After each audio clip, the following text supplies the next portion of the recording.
What is going on, guys, and welcome back to the channel. If you haven't been following along, this is our super cheap $500 Civic that we picked up. Once we got this thing, we started building the cheapest possible turbo kit that we could put together, and so far everything has been working out great. In the last couple videos, we got our new injectors wired and plumbed in, as well as built our full turbo back exhaust with all 3-inch piping that we made out of what we had laying around.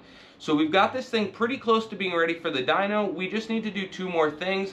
One of them being a PLM 4-bar map sensor, and then of course a boost controller. We're going to be using a 3-port Mac valve so that we can control the boost right through the HONDATA so that we can use boost by gear and features like that. Both those items should be here later this afternoon, but while we wait, we'll fire this thing up, take it out for a ride, and work a little bit on the fuel map and drivability. I am by no means a tuner, so we're not going to go crazy, but I'm sure we'll get it into boost a couple times. So let's get through the intro and jump right into today's video.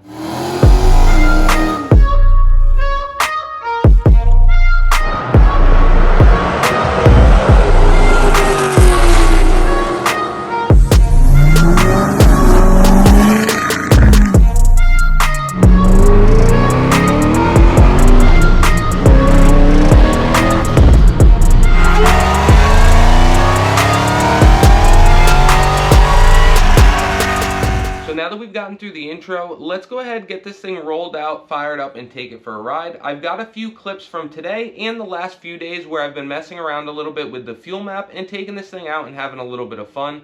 So let's jump right into those clips, and once the parts show up, we'll get to work. So these next clips you guys are going to see, I filmed over the course of the last few days, and I haven't decided if I'm going to make a video dedicated to the tuning side of things, so I figured I'd go ahead and throw them in here so that you guys could check them out and see how I've got the car running. But as soon as our Mac valve and map sensor show up, we will get to work installing them.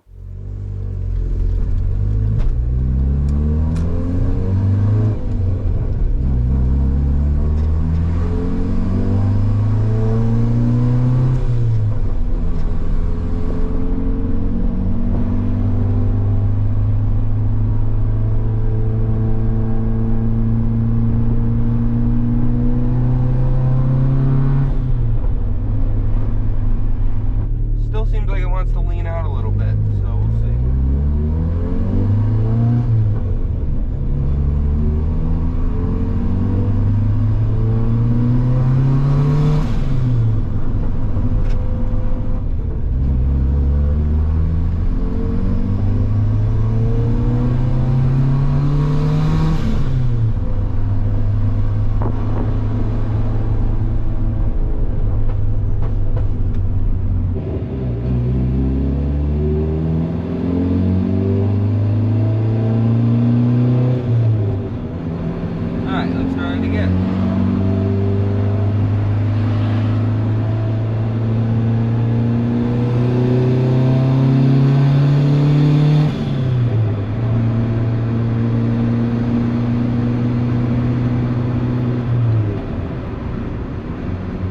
Definitely was richer that time. I don't know if the clutch doesn't like it though. Might have to get a stronger clutch for this thing.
I must have forgotten to film a clip once the parts finally showed up, but as you guys can see here, we decided to go with the PLM 4-bar map sensor and then just a generic 3-port Mac valve off of Amazon, and I will link them both in the description below.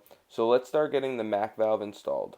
So the first thing we needed to do to install the MAC valve is we had to tap into pin A11 on our ECU. I'll put a little diagram up on the screen of these plugs and the pin layout for you guys, but you can see right there where I tapped in, it was not the prettiest thing in the world, but it's gonna work. I stole this pin and wire out of our stock harness for a wire that we weren't gonna be using, and I just pulled it out, stuck it into our adapter side so that we could use it, and connected some wire to it. And then I put some welding wire through the firewall, and we're just gonna feed this out like so. Get that ran out there so that we can decide where we're gonna place our MAC valve.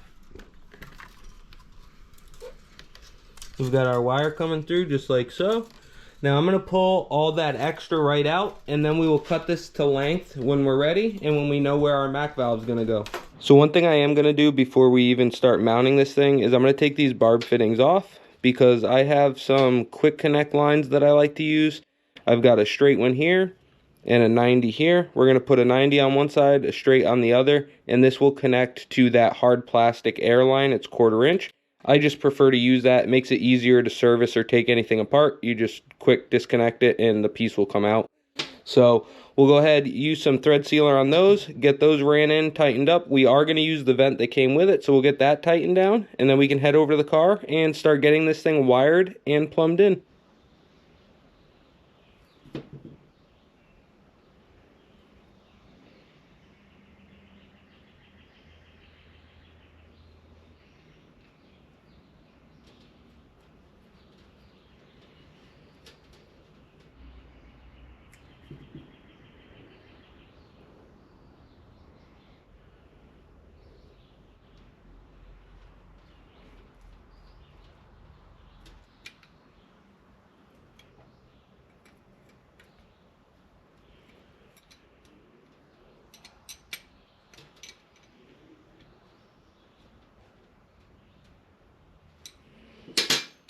All right, we should be good to go. Let's bring it over to the car and start getting this thing wired in and plumbed. So we've got these two wires coming through our firewall. This one over here is the one going to A11 on the ECU, and then our black wire is a 12-volt switched power source. Now on the MAC valve, it does not matter which wire we use. You can do it either way. So we're gonna go ahead and get this hooked up. I am gonna be using a cheap little plug kit that I have, so we can do a 2-pin connector and make it so that the MAC valve can come out easily if it ever needs to. And we're gonna be mounting it right about here. I don't have the little tiny hardware that will fit in those holes for now, so I'm just gonna use some Velcro or double-sided tape and get it mounted right there, and we will start getting our connectors made.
So as you guys seen, we got our MAC valve all wired in. It actually came out really good. I'm happy with the plug and everything.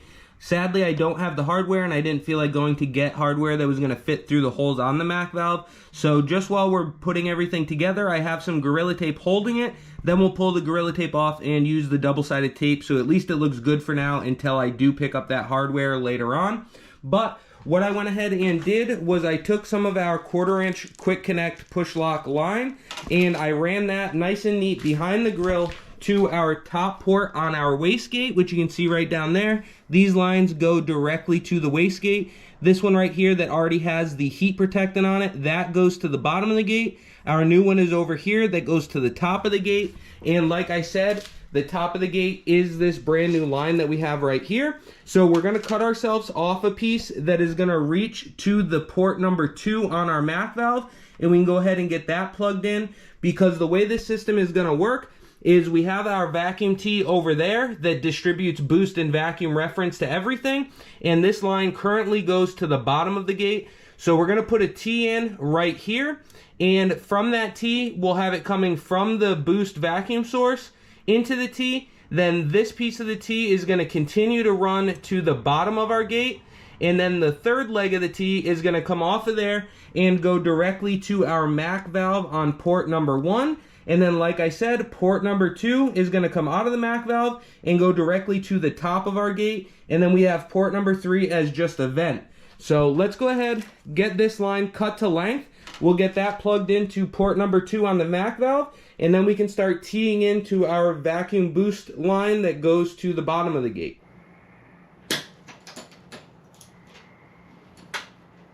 This is the line that goes directly to the top of our gate, and we're going to connect that directly to port number 2 on the MAC valve, just like so, through our quick push connect fitting that we have here. Just like that. Just as easy as that, it is connected. I always pull back on those just to make sure, but that one's in there, nice and firm. We are good to go with that one. So now all we have to do is tee in to our vacuum boost line that is currently going to the bottom of the gate. We'll throw a tee in there and run the third leg of that tee over to our port 1 on the MAC valve.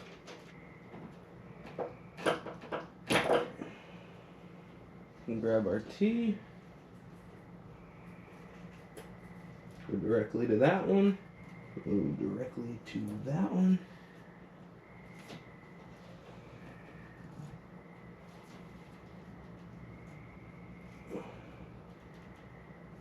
Alright, now we just need to grab a new piece of line here.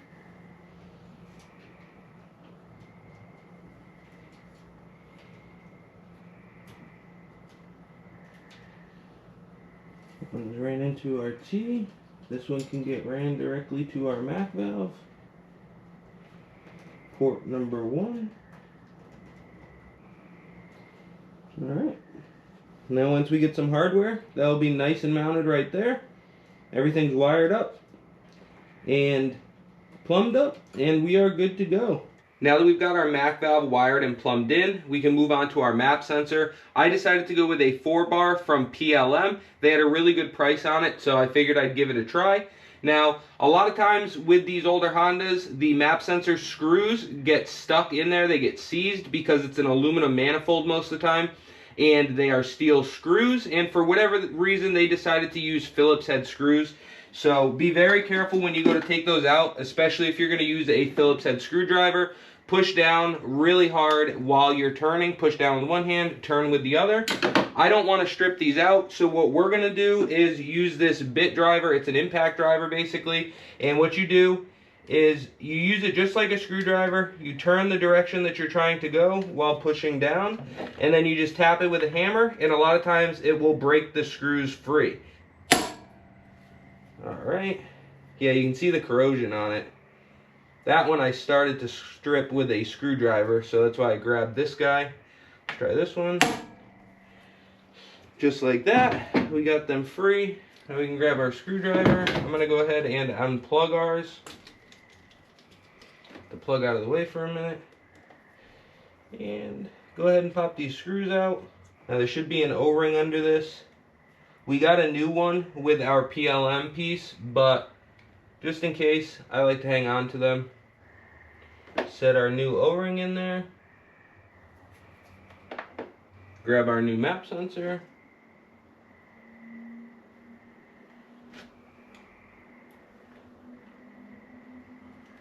Looks like it should fit right up how it should. Grab our screwdriver and just run these things down.